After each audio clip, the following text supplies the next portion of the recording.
Howdy y'all, got the Bulldog on the channel. Working on the F250 here. Got to put a fuel pump in it, we got the parts.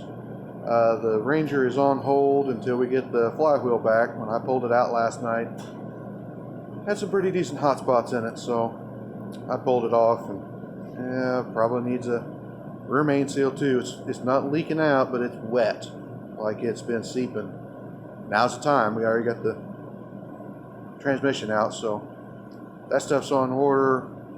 Flywheel is going to be resurfaced, so I'm on hold for that. But like I say, I got the parts for this F250 here, got a fuel pump for it. But here's another step that a lot of people forget. They don't know that it's something you have to do.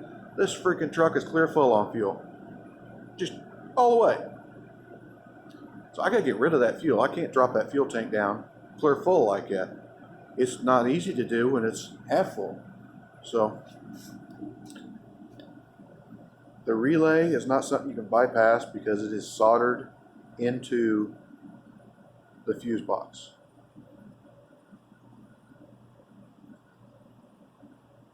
Yeah, well, they couldn't come out here and kick me in the shin in person, so they did that.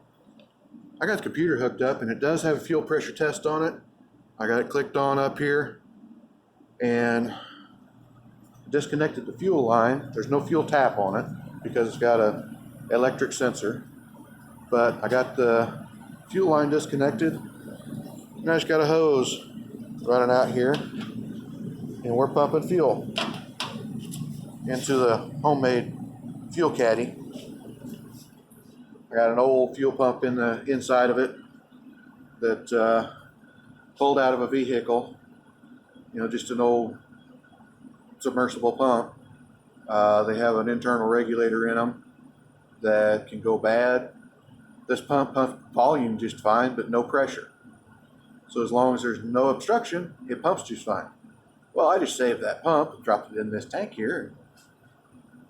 That's what I store the fuel in. And then when we're done, I hook a battery up to it and pump it back out into the truck. Almost zero loss. So this thing, like I said, I've never done one of these that's this new. So it's going to be a little bit of an experience, but I don't foresee anything going on. The customer did ask whether we were going to drop the tank or pull the bed, which it's a napide bed, so not really an option. We very rarely pull the bed when it comes to doing fuel pumps. I think we've done it twice since I've been here, 25 years. Most of the time it is easier and safer to pull the tank out.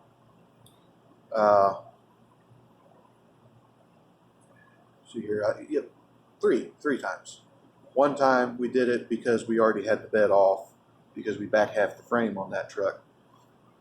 But there's a lot of weight involved. The bolts are always rusted in the bed, not as much on fuel tank straps. So I'm just now sitting, waiting, pumping out this fuel tank. Approaching lunch hour anyway, so I wanted to get it pumped out before lunch. I don't know how long it'll take, but that's another added expense, and it's something you don't think about until you have to do it. Whenever you're pricing a job, how much fuel is going to be in it? It makes a difference.